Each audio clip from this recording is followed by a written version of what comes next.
As Jessica attempted to humor the elderly man in her office, Harry methodically emptied the contents of his sack onto her desk. What tumbled out wasn't the ramblings of a confused mind, but meticulously preserved legal documents, property deeds, and newspaper clippings dating back to the 1960s. "My grandfather built the first bank in Millfield," Harry explained, smoothing a yellow deed with trembling fingers. "When he died, my father took over. And when my father passed, it came to me." Jessica's condescending smile slowly faded as she examined the documents. The property deeds appeared legitimate, bearing the seal of the county recorder's office and describing the exact parcel of land where the bank now stood. "But First National has owned this property for decades," she protested. Harry's eyes flashed with determination. "That's what they wanted everyone to believe. But there was never a legal sale. Not one that I signed off on."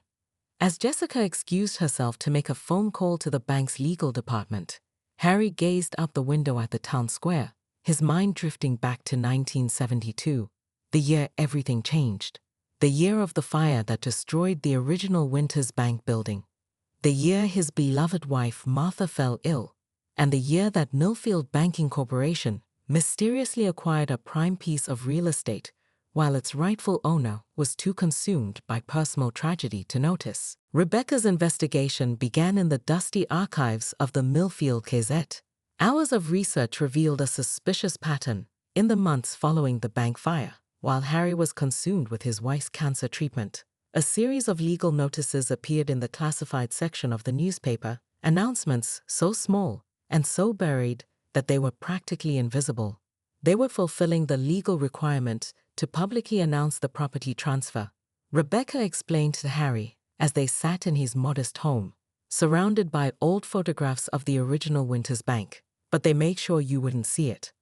Together, they visited Martha Winters' former doctor, now retired, who confirmed that Harry had spent every moment at the hospital during those critical months. "He never left her side," the doctor recalled. "I remember because it was so devoted. He slept in a chair by her bed for weeks." Meanwhile, Rebecca's colleague at the newspaper discovered something even more damning. County records showed that the property transfer had been processed by Judge William Hartman, who happened to be the brother-in-law of First National's then president. The final piece fell into place when Rebecca tracked down Edward Collins, a former bank employee now living in a nursing home. With trembling hands, Collins passed her a faded carbon copy of a memo that outlined the plan to acquire the Winters property while Harry was distracted by personal tragedy, a memo signed by executives who would later become some of the town's most prominent citizens. "They knew you'd never sell willingly," Rebecca told Harry. "So they found a way to take it without you ever knowing what happened." As Rebecca's exposé hit the front page of the Millfield Gazette, the small town erupted in controversy. "Ban Key built on lies," screamed the headline, accompanied by a photograph of Harry standing outside the modern bank building, his father's original cornerstone, salvaged from the fire, cradled in his arms. The town quickly divided. Many older residents who remembered the Winters family and their contribution to the community rallied around Harry. They organized protests outside the bank, carrying signs that read "Give Harry AKK his land" and "Shame on First National." Others, particularly those with ties to the current establishment, dismissed Harry's claims as the desperate attention-seeking of a lonely old man. If there was any truth to this, why wait 50 years to speak up? They asked. The bank launched an aggressive PR campaign, emphasizing its contributions to the community and suggesting that Rebecca's reporting was sensationalized. They released a statement claiming that all proper legal procedures had been followed in the acquisition of the property. But their defense began to crumble when Judge Hartman's son, now a state senator, came forward to admit that his father had often bragged about helping the bank pull a fast one on old Harry Winters. "My father wasn't proud of it," Senator Hartman told Rebecca in an exclusive interview. "It haunted him until his dying day." As national media picked up the story, First National's stock price took a hit. Suddenly, the bank's corporate headquarters was paying very close attention to the situation in sleepy Millfield.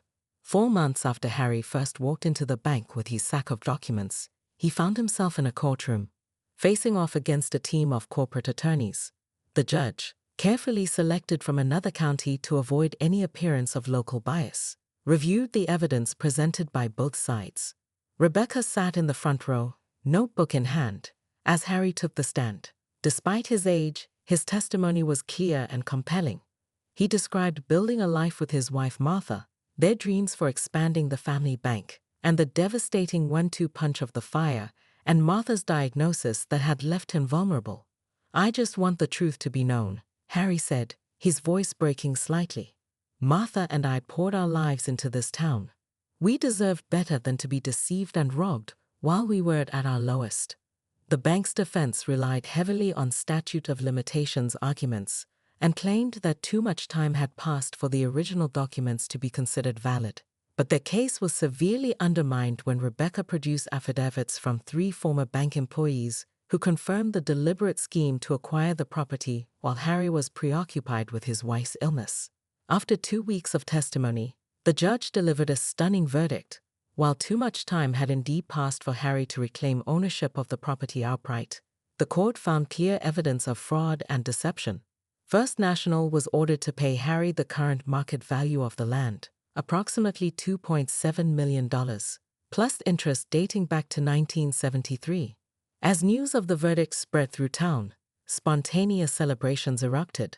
Car horns honked as Harry emerged from the courthouse. 1 year after the court case, the citizens of Millfield gathered for the unveiling of a new sign outside the bank building. First National had been acquired by a larger financial institution in the wake of the scandal, and the new owners had made a surprising decision to rename the branch Winters Community Bank in honor of the family that had first brought banking services to the town.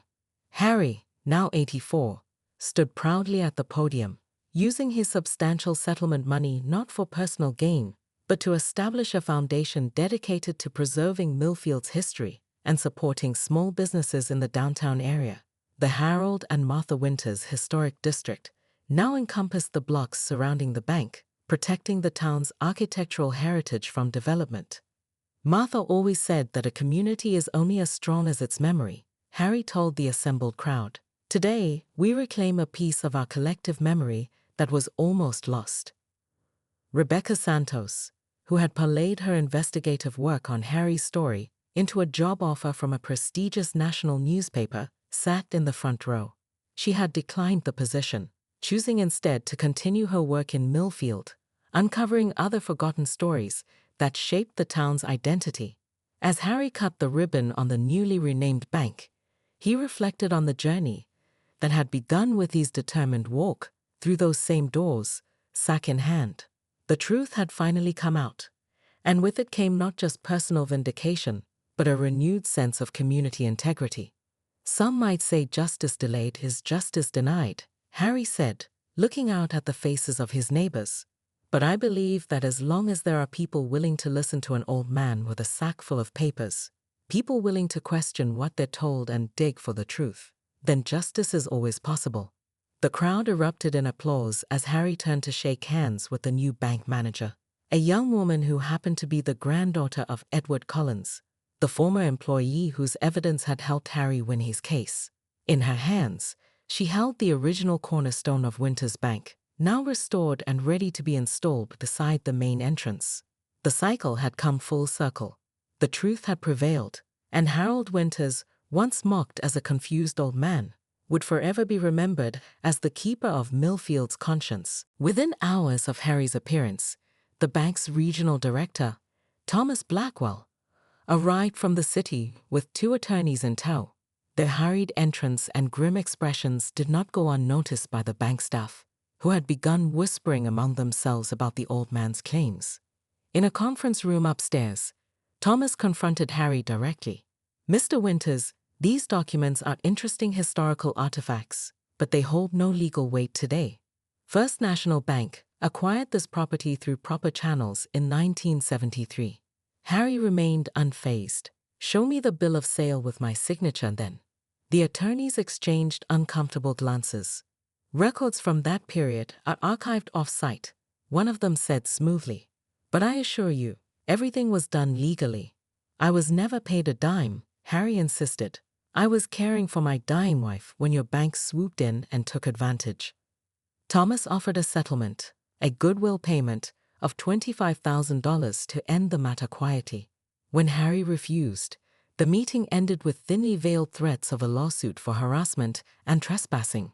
As Harry left the bank that afternoon, he was approached by a young woman, Rebecca Santos, a reporter for the local newspaper who had caught wind of the confrontation. "Mr. Winters," she said, "I'd like to hear your side of the story." Little did the bank executives know that Rebecca was not just any reporter. She was the granddaughter of Miguel Santos, who had worked as a janitor at Winters Bank for 30 years and had witnessed what really happened after the fire of 1972. On a busy Monday morning in the small town of Millfield, the staff at First National Bank were going about their usual routines when the heavy glass doors swung open to reveal an unusual sight. Harold Winters, an 83-year-old man known around town as Old Harry, shuffled into the bank's gleaming lobby. His weathered hands clutched a worn burlap sack that appeared to be filled with papers, and his faded overalls and work boots stood in stark contrast to the polished marble floors and sleek modern furnishings. As Harry approached the main desk, the impeccably dressed branch manager, Jessica Knowles, stepped forward with a practiced smile. "Can I help you, sir?" she asked, eyeing the dirty sack with barely concealed to stain. "I've come to claim what's mine," Harry announced, his voice surprisingly strong and clear. "This bank belongs to me, and I can prove it." Several customers turned to stare. Two tellers exchanged glances and stifled giggles. Jessica's smile tightened as she gestured toward her office. "Perhaps we should discuss this privately, Mr. Winters, Harold Winters. And there's nothing to discuss. I've owned this building and the land it sits on, and I have the documents to prove it." As security was quietly alerted, no one noticed the old photograph that had slipped from Harry's sack, a black and white image of a much younger Harold standing proudly in front of a different building on the same plot of land, arm in arm, with a beautiful young woman.